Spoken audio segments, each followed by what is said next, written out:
Yeah, yeah. I'm living my best life. Made a couple M's, you know. Said I'm living my best life.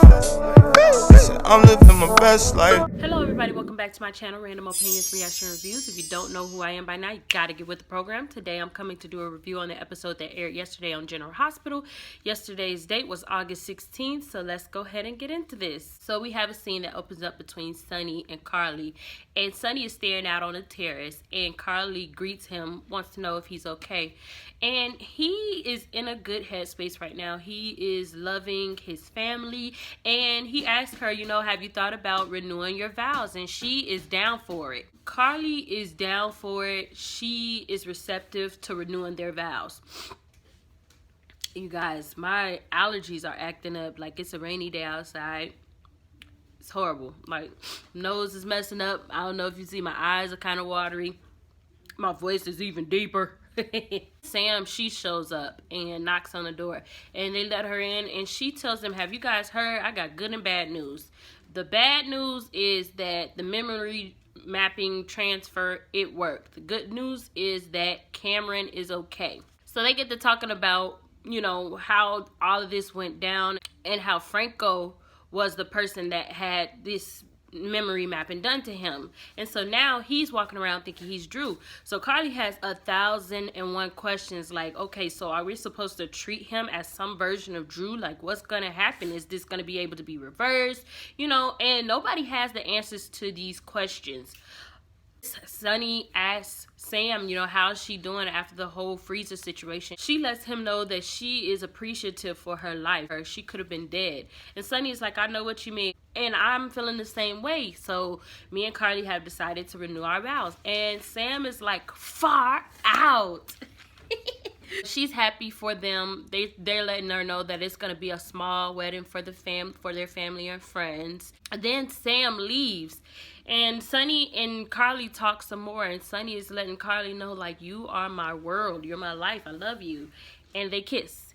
And by the way, I did want to mention, I loved Sonny's dress down look, the business savvy but casual look. Awesome. And Carly's dress was on point. Like, I don't know if you guys liked it as much as I did, but it complimented her, and she filled out in all the nice areas. Like, it was a beautiful dress. And it, because they've been dressing Carly kind of crazy.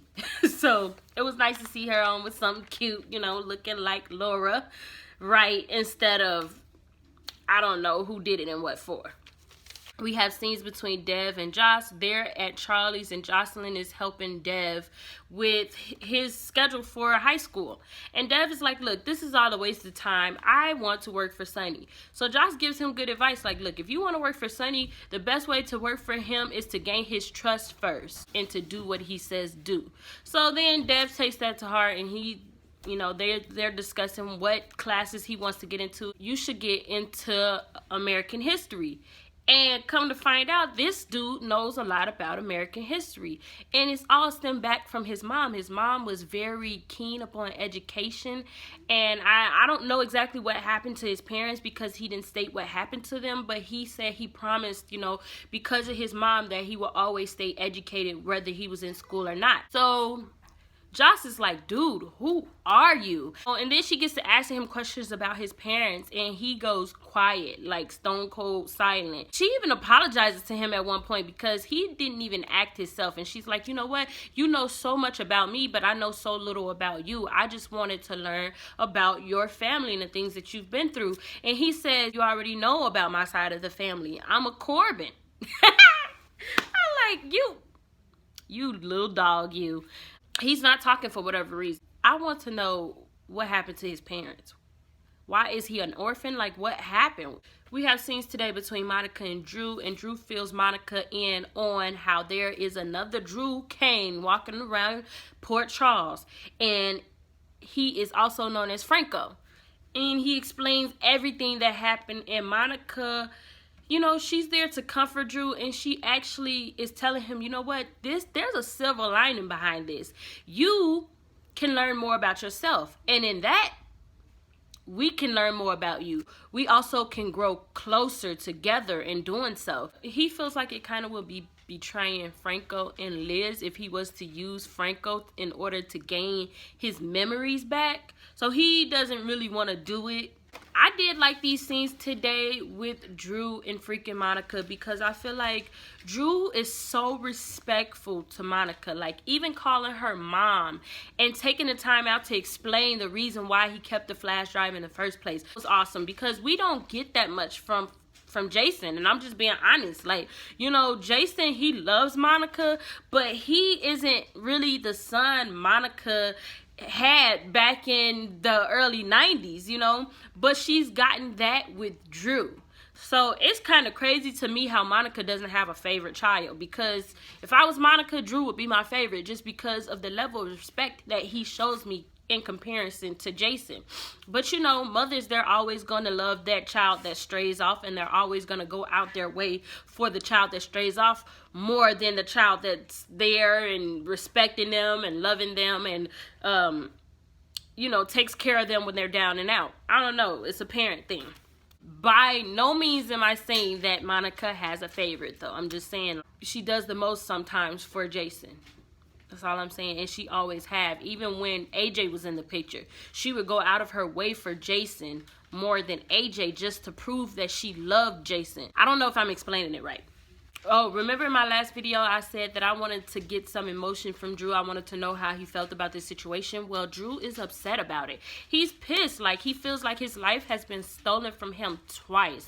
And I felt pretty bad for him, because I'm like, yeah, you know, your memories have been gone, and you only know of Jason Morgan's memories, and now your memories are out there and somebody else is living your life that you could have been living. You know, it's kind of a sad situation. And Finn called Hayden to the hospital to pretty much fill her in on this whole Sasha and the contagion situation and what's going on with Franco.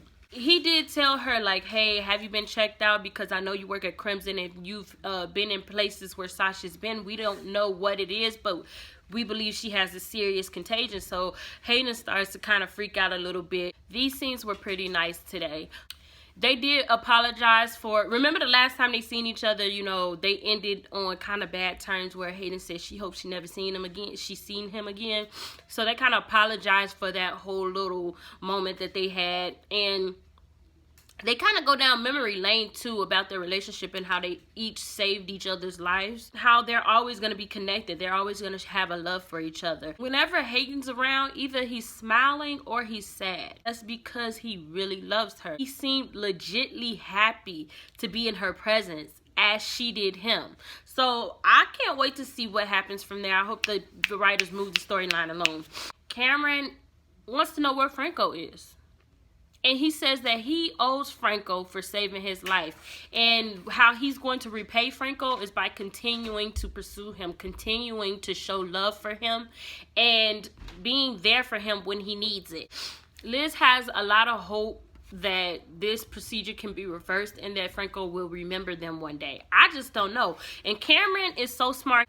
He says, I know you're trying to cheer me up, but at the end of the day, Mom, Drew has had the same situation done to him, and he's never been himself anymore. He's never gained his memories back. He's being a dad, and he's like, look, Mom, we need to tell Aiden and Jake. And Elizabeth doesn't want to do that. She don't even know where to begin with this whole story, how she's going to explain anything. And so she's like, no, we can wait. Right now, we'll just tell them da-da-da-da-da. And he doesn't think it's a good idea, but he's going to go along with it. And I thought it was so sweet. Liz asked, you know what? Where's Josslyn at? And he said he says Josslyn's at Charlie's with Dev. And she's like, okay, well, you can go and hang out with them if you want to. And he's like, no, Mom, I'm good right here. I'm gonna, you know, stay here and comfort you. Cameron is so well beyond his years. Like, this is why I know this little boy has been through so much, because most kids would have left and went with their friends. Cameron decided to stay with his mom. Cameron is thinking about how this situation is going to affect his brothers. He's been an adult. He is so mature for his age. I freaking love Cameron. Finn calls in to check on Liz. Hey, sis. And Elizabeth like, Hayden, what are you doing here? And they hug, like, right off the back. And she's like, sis, like, I'm moving in and I'm not taking no for an answer. Yes, I love this. Remember when Hayden first came on the scene and Liz had it out for her? You know, and now they've made it so far. Now they're bonding as sisters. This is a lovely sight. We have brief scenes with Willow and Chase, and Willow still has what Lulu said in the back of her head about how cops are and how they have this need to, you know, put others' safety before their own. And she's telling Chase about this. You know, me and you are so much alike. I wouldn't trade how you are for nothing.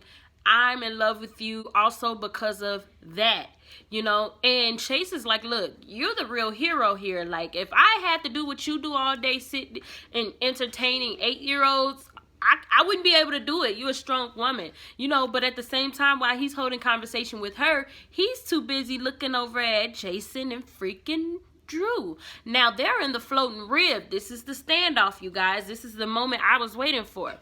Jason is like, hey, what? Franco sees him and he's like, oh, well, Frank and Drew. Or somebody said Drew Co. He's like, oh, Jason Quartermain. And Jason's like, you got that half right. It's Jason Morgan. He says, my twin brother. So Drew knew that he had a freaking twin.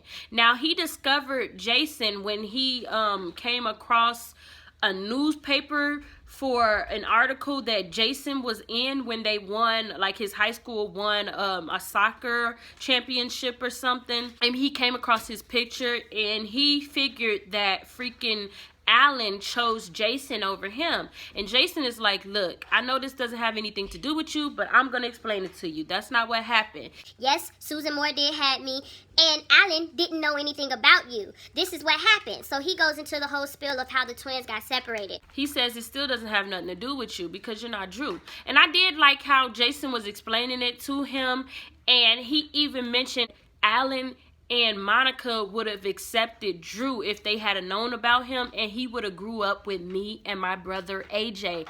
I'm like, finally, Jason is acknowledging AJ as his brother. Did you guys catch that? Because Jason usually don't even do that. Like, he's so standoffish from the Quartermains. It's crazy. Oh, Drew says that Jason was the rich kid with his face. I'm like, oh my gosh. But then Jason does try to reorient Franco to who he is. And Franco's like, nope, not me. I am Drew Kane. He's in complete denial. And he's like, you know what? We don't even have to talk about this. I'm sure, are you still rich? If you're still rich, you can give me a loan and I can get the heck up out of Dodge. I can leave Port Charles. Jason is like, are you sure you want to do that? And he says, you know what? I don't need anything from you. Matter of fact, I don't want to have to end up on you alone. And Jason is like, look, I can get you a room and get you some help as soon as possible. And he says, I don't need any help from you. Frank and Drew decides to leave the floating rib, and Jason blocks his exit, and he's like, don't leave, Franco. And Frank and Drew is like, look, that's the last time I will allow anybody to call me Franco again. He gets loud. So Chase, remember I said Chase was peeking over? So Chase decides to run interference, right? And Frank and Drew, he's talking his garbage, and Chase is like, hold on, Franco, like, calm down. Before he even got chill out of his mouth, freaking Frank and Drew, or Drew 2K12, whatever we calling this dude, then popped freaking Chase in the face, you guys. I'm like, oh, Chase went down. I said, yeah, it's on now. It's on. So Chase gets up. He's like, okay. And then he's like, you just assaulted police officer. Like, you finna get locked up. And Frank and Drew is like, how am I supposed to know that? You're not even wearing a uniform. And Chase don't care. He putting his arms behind his back and everything. And Jason is telling Frank and Drew, like, dude, be quiet. Stop talking if you know what's good for yourself. So I guess Jason is going to help Franco get out of this situation. Like, I feel like it benefits Jason to help Franco find out who he is, because he don't want Franco thinking that he's his brother. You know what I'm saying? Jason don't even like Franco. So we'll see what happens. Like, I'm so like, yes. I'm loving this storyline. I'm thankful that the writers kind of, at first I wasn't receptive to this route, but I'm kind of liking it. And I feel like Roger Howard is doing a good job of playing Drew Kane. So we'll see what they have to offer later. I cannot wait. You guys, let me know how you felt about yesterday's episode. If there's anything you would change, any storyline that you're trying to get rid of, Any storyline that you're not liking, I want to hear it all. You guys, I'm so grateful that you guys take the time out to comment. Keep commenting. I love you guys' feedback. I love you guys' thought and insight. Also, I reached my 150 subscribers. So like I said, I'm doing a 150 subscriber giveaway.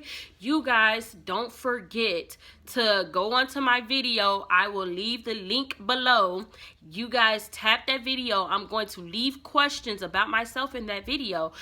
Whoever's the first to answer will be the one that's eligible for the prize. We'll be announcing the winner next week. Don't forget, give me a big thumbs up, like, comment, and subscribe. And I will see you later. Bye. I finally made my mind, know that I can't go back broke. They saying that my time up, my back against the ropes. I hustle, got my grind, know that when I make the most. I had faith every night and I never lost no hope.